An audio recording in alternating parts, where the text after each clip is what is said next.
absolutely glorious out now. Temperature has risen from the 20s to the 40s, more than double the temperature. I'm doing the old equipment shuffle. I gotta get the tractor and the chipper down the hill from where I parked it this morning after getting the cows a bale. And there's that chipper raising.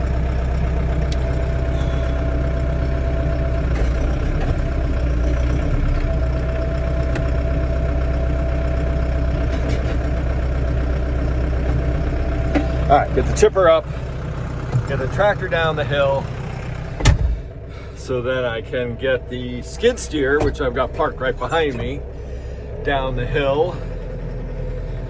And hopefully I'm gonna find I can start the excavator. I don't know where the battery pack is. It may be in the excavator, or I've left it in a snowbank somewhere, which would suck, because it wouldn't be charged.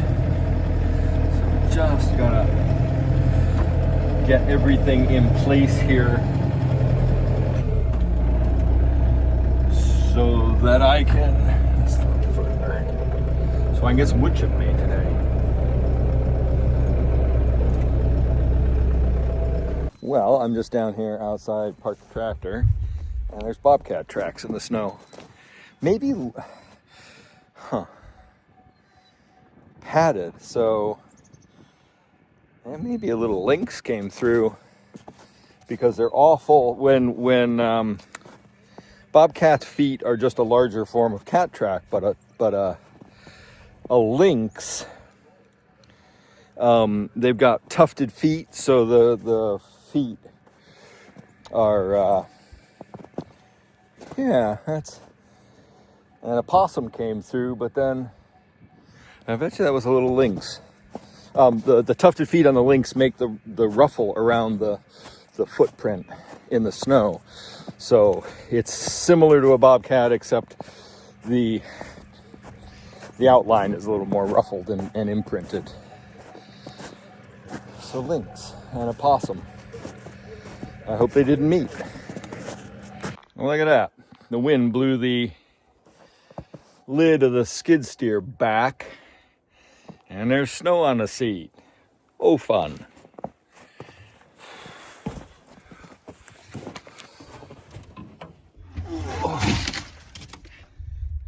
Yeah, guess I'll leave it open for today because it's nice and sunny, and it's nice to be able to see up above. Now I gotta get something to sit on. And also, snow all over the ignition switch, which ain't good, and no battery pack. So what the hell did I do with it? I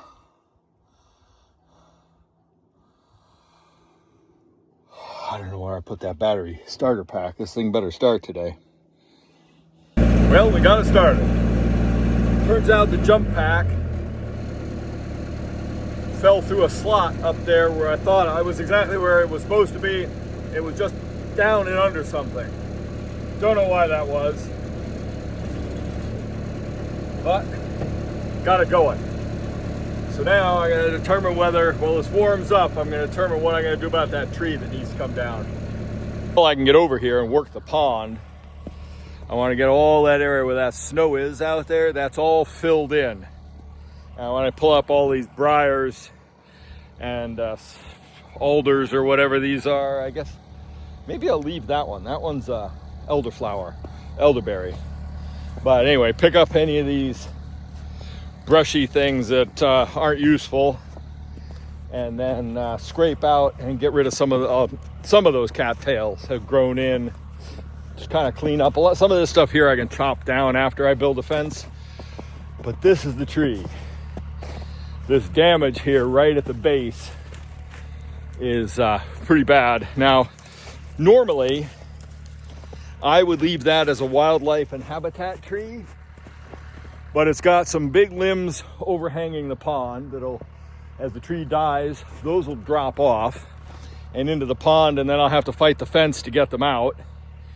And also, this is going to be the access through here. I'm going to take out that tree. This is going to be the access into this pasture. And with cows walking past here and grazing in this area and around, once I fence the pond, I can change how I graze this area. I don't want, see, there's already a widowmaker up there. I gotta watch out for that.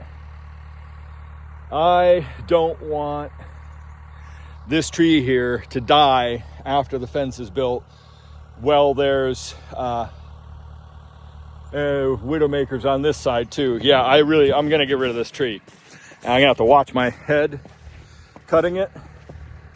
But the chance that it could shed limbs or fall into the pond or then break the new fence, allowing the cows in there if they're ever grazing down here, I don't want that to be the case. So it's dead, it's dying, it's not gonna come back this year. So I'm gonna cull it now rather than have it become a hazard or an issue later. All right, I've made my undercut on that tree. I'm gonna lean the bucket of the excavator against it to make sure it goes away from me when I make the back cut, because it is rough. And I don't want it falling over the top of me. And if I've got this big piece of safety equipment here, then I'm gonna use it. But meanwhile, I'm gonna get situated here and we're gonna see if we can clean up the edges of the pond on this side anyway before I work my way over to that tree.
expecting that, I moved the excavator to lean the boom up against the tree that I notched, and the tree cracked and fell over.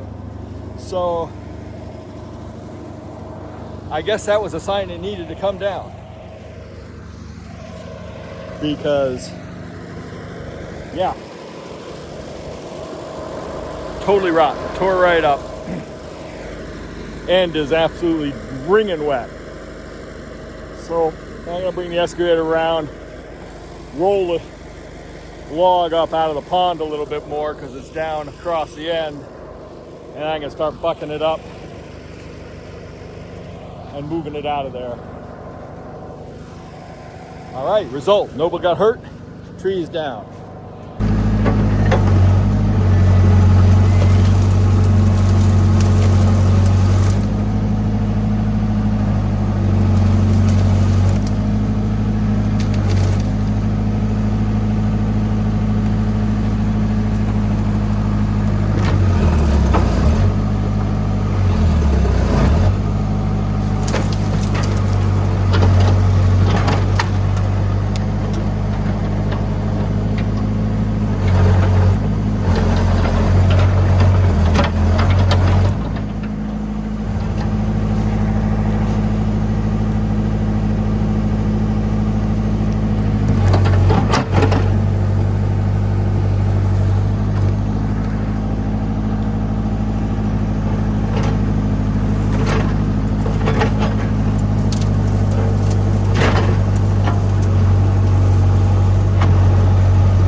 All right, well, best laid plans. I'm out of fuel in the chainsaw. And this wool hat's got stretched and he's falling over my eyes. So I gotta go up and rectify both those situations. I don't know where my gas can is though. So, because I should also get the brush saw going to clean this stuff up. Now, the ground's soft enough. I could be planting fence posts in a week. So if I can get, I do really need to get Marianne, the excavator, in this section of 2 acres. And I can easily see about 10 dead trees that need to come down. And then whatever else I think should go. Basically, right through here, straight on, I need to clear a fence line. So whatever trees are in the way of that, and then going down the far side, I need to clear a fence line. But then whatever's in there that's dead, damaged, or dying needs to come out so that we can have better sunlight in there and better grazing. and I got to move all the down stuff, get it out of there. So that's kind of a big project, but it needs to happen so I can get that planted ASAP. Let's see if I can find chainsaw fuel somewhere.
All right, that's got that tree down, mostly cleaned up. I'm going to go ahead and cut these limbs up so make it easier to chip.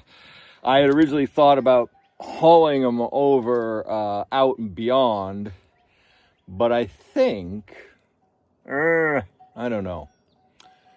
Yeah, I just don't know. If the tractor were to park right here where the skid steer is parking and I were to be loading it, I could pull the skid steer in here and go back and forth on this road and up and out to the barn. I think that's kind of what's got to happen. So I just have to make it possible for the tractor to get in here without damaging, scarring it up or anything. That should be able to happen. So I guess I will put you somewhere and on time lapse, and we'll start cutting this jumble up. That is the problem with doing brush clearing with the excavator, you end up with a tangle sometimes. Not neat orderly piles like when you're doing it by hand, but honestly, I don't feel like doing it by hand. It was better to do it with a skid steer. And well, with it hanging over the pond, I wasn't about to try and cut limbs and drag them up out of there. I'm having to realize I'm not a young man anymore. Damn it.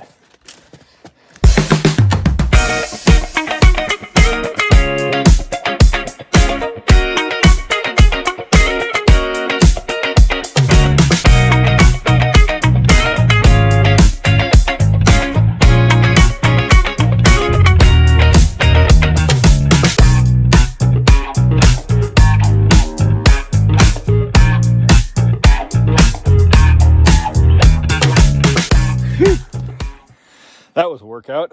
I hope the time lapse caught all that. So, got myself a pile of brush, get everything cleaned up, all the major limbs that could be chipped, except for this one that's hiding out in front of the excavator. And so, I'm just going to use the excavator to sweep that pile of debris to the side off the road so I can get the tractor in here. And then I'll park the excavator, and get the tractor and skid steer over here.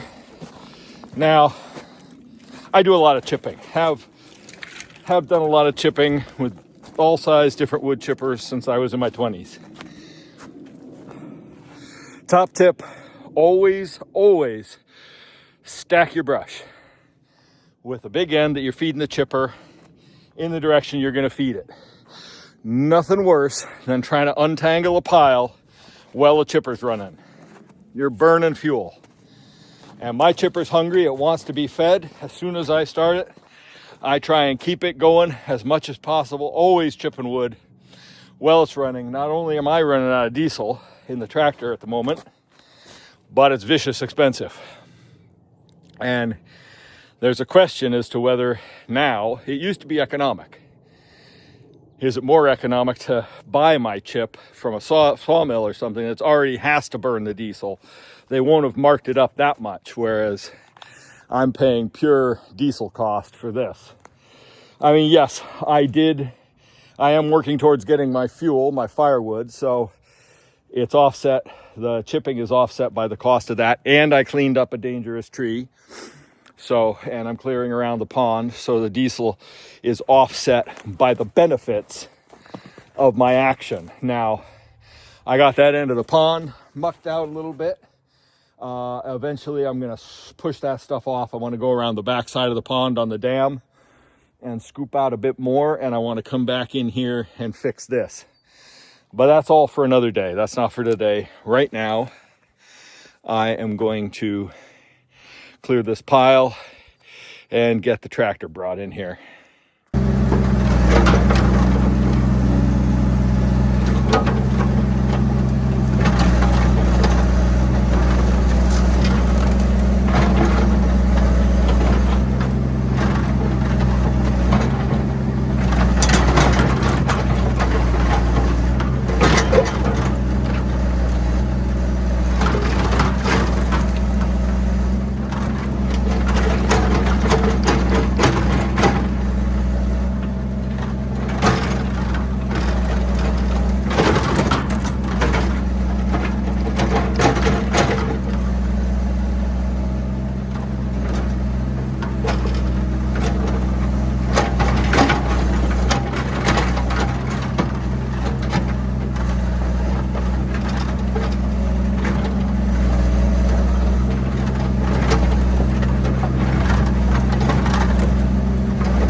got that fixed.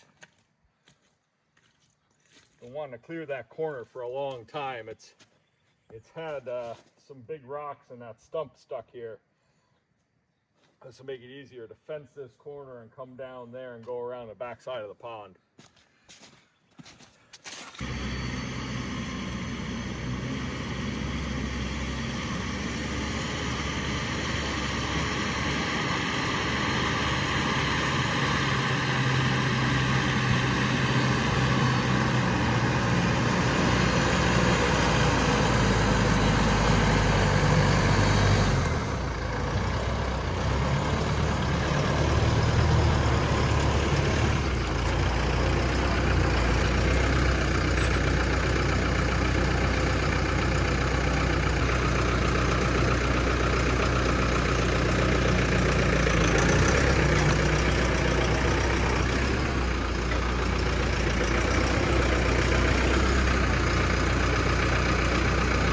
All right, this isn't an ideal placement for the tractor because the chute's there. It means I gotta snick the skid steer in here to fill its bucket.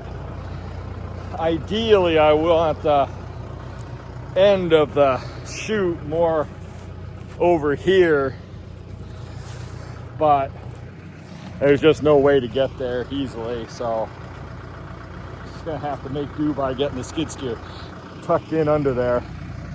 That is the limitation to this unit.